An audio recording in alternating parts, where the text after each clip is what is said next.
Voilà, donc voici l'exercice d'application proposé.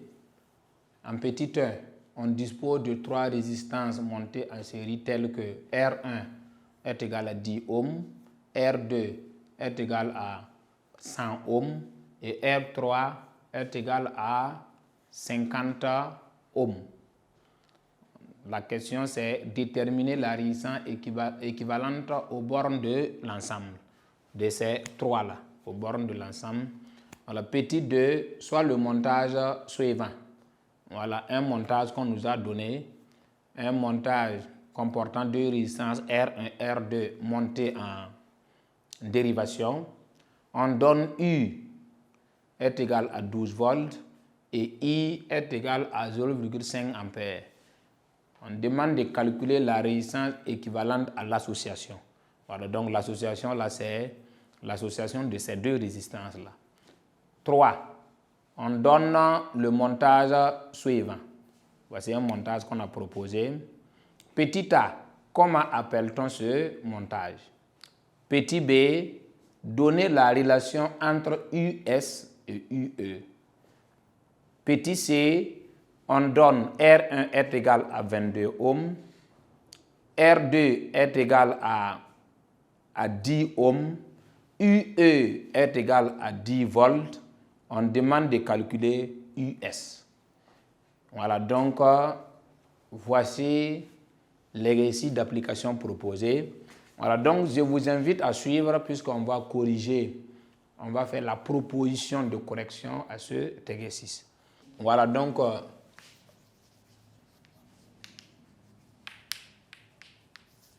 correction.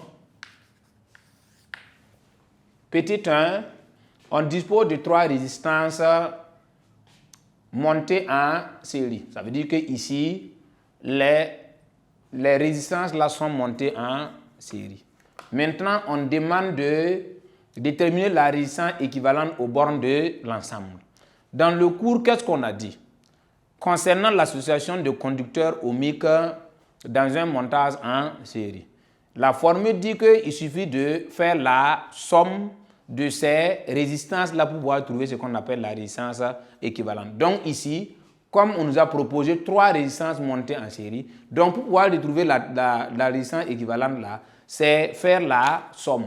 Ça veut dire qu'on va prendre R1 plus R2 plus R3. Ça donne ce qu'on appelle la résistance équivalente. Mais ici, on va supposer notre RE doit être notre résistance équivalente. Donc ici, déterminons RE. Donc ici,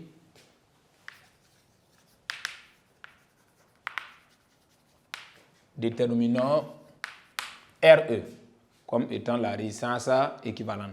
Maintenant ici, RE, formule, ça donne R2 et RE est égal à R1 plus R2 plus R3.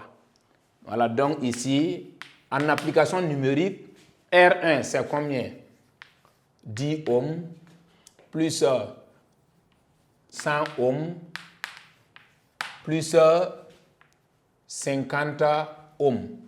Voilà, donc si je ne me trompe pas, ça donne 160 ohms. Voilà, donc voici ce qu'on peut dire concernant le petit 1. Petit 2, soit le montage suivant. On nous a donné un montage comportant 2 résistances R1 et R2. Voilà, donc au niveau de la question 2, on nous a donné un montage comportant 2 résistances R1 et R2. Maintenant, ces 2 résistances-là sont montées en dérivation. On nous demande de calculer la résistance équivalente à l'association.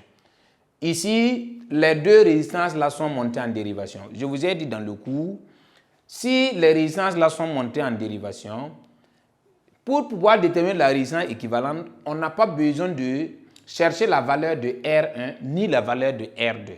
Ici, ce qu'on doit connaître là, c'est la tension aux bornes de l'ensemble et puis l'intensité qui traverse les 2 branches. L'intensité qui traverse les 2 branches là, c'est l'intensité principale. Donc, vous voyez qu'on nous a donné la tension aux bornes de l'ensemble U1 est égal à U2, qui est égal en même temps la tension aux bornes du générateur. Donc, on peut dire que RE ici, ça donne U sur I. Donc, ici, petit 2, comme on demande de calculer, donc on va dire calculons la résistance équivalente RE, puisqu'on peut dire RE, il n'y a pas de problème. Hein. Calculons RE. Voilà, donc ici, RE est égal à quoi? À U sur I. Voilà, donc ici, en application numérique, voilà, donc on va continuer avec la question numéro 2, soit un montage suivant. Ici, le montage qu'on nous a donné, c'est un montage comportant deux résistances R1, R2 montées en dérivation. Et on nous demande de calculer la résistance équivalente à l'association. Voilà, ce qu'on peut retenir ici, c'est que quand les résistances là sont montées en dérivation, on n'a pas besoin de connaître la valeur de R1 ni la valeur de R2. Il suffit de connaître la tension aux bornes de l'ensemble et puis l'intensité traversant les deux branches qui représentent en même temps l'intensité débutée par le générateur. Donc ici, RE est égal à U sur I. Maintenant, en application numérique, RE, U c'est combien? Ça fait 12 volts. Et puis I, ça fait 0,5 ampères. Voilà, si je m'amuse, ça donne 24 ohms. Donc ici, RE est égal à 24 ohms. Voilà, donc au niveau de la question numéro 3, on donne le montage suivant. Voici un montage qu'on nous a proposé. En petit a, comment appelle-t-on ce montage? Petit b, donner la relation entre US et UE. En petit c, on donne R1 est égal à 10 ohms, R2 est égal à 22 ohms, UE, ça donne 6 volts. On demande de calculer la tension US. Voilà, donc en petit 3, voilà, donc au niveau de en petit a, comment appelle-t-on ce montage? Ici, le montage, c'est une association de deux résistances montées en série. Donc, automatiquement, on peut dire que c'est un diviseur de tension. Donc, comment appelle-t-on ce montage? Ce montage-là, c'est un diviseur de tension. Donc,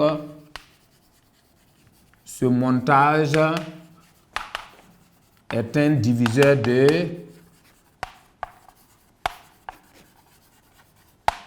de tension. En petit b, donner la relation entre US et UE. C'est important ici. US, c'est aux bornes de quelle résistance? Voilà, on constate que US, là, c'est aux bornes de R2. Donc, ici, on dit donner la relation. Donc, donnons la relation entre US et UE. US, c'est aux bornes de R2. Donc, ça fait R2 sur R1 plus R2 multiplié par UE. Voilà, ça c'est la relation entre US et UE. Voilà, puisque US, c'est aux bornes de... Voilà, US là c'est aux bornes de R2, donc le numérateur on met R2, en bas ça ne change pas, c'est toujours la résistance équivalente R1 plus R2 multiplié par UE. Voilà, en petit c, ici on donne R1 est égal à 10 ohms, R2 est égal à 22 ohms, UE est égal à 6. On demande de calculer US, c'est l'application de la formule. Donc ici, calculons US. Donc US, on va reprendre la formule, ça donne R2 sur R1 plus R2 multiplié par UE. Donc US, R2, ça donne 22 ohms, 10 ohms plus 22 ohms, multiplié par 6. Voilà, donc pour l'application numérique, c'est tellement simple. Si vous voulez de façon simple, ça donne 22 multiplié par 6, divisé maintenant par la somme. Donc 10 plus 22, ça donne 32. Donc si je ne me trompe pas, US, ça donne 4,12 volts s'il n'y a pas d'erreur. Donc, voici ce qu'on peut dire concernant la correction de cet exercice d'application. Voilà, donc merci pour votre attention. À la prochaine. Merci.